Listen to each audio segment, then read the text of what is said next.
In today's video, I'm going to teach you Archive Task Viewing in ClickUp 2026 Guide.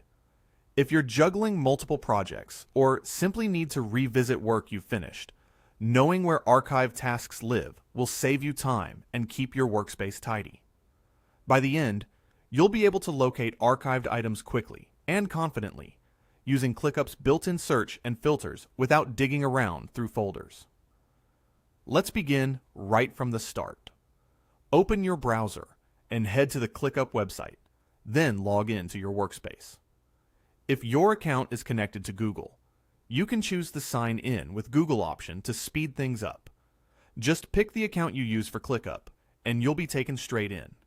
Once you're in, you'll land in your workspace home. You might see an overview page or a team space area depending on how your workspace is set up. That's perfect. Stay there. Everything we need is accessible from here, and you don't have to navigate deep into any specific list or folder to find archived tasks.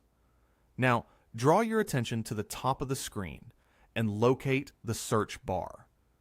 This is the universal search in ClickUp, and it's designed to look across your entire workspace. Click into it to activate search. Even if you don't type anything yet, you'll see options and filters appear that will help you narrow down what you're looking for. On the left side of the search panel, select All.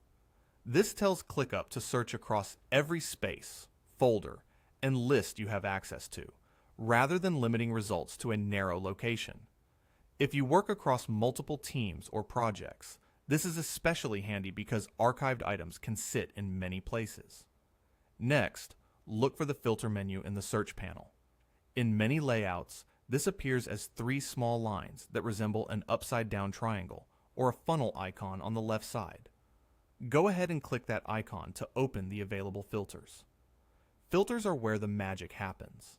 This is how you cut through active tasks, docs, and everything else to zero in on archived items. In the filter options, find the one labeled Archived. This may appear as a toggle, a checkbox, or a clickable chip depending on your interface. Click on Archived to turn that filter on. The moment you do, your search results will shift to show only items that have been archived, giving you a clean list of completed or stored away work. You'll now be looking at a focused set of results tied to archived content. If your results show more than just tasks, like docs or other item types, don't worry. That's normal when you've used the All scope. We'll narrow this further so you only see what you need. To refine the results specifically to tasks, click on the Tasks option within the Search Results area. This view concentrates the list to task items only, excluding other result types. With that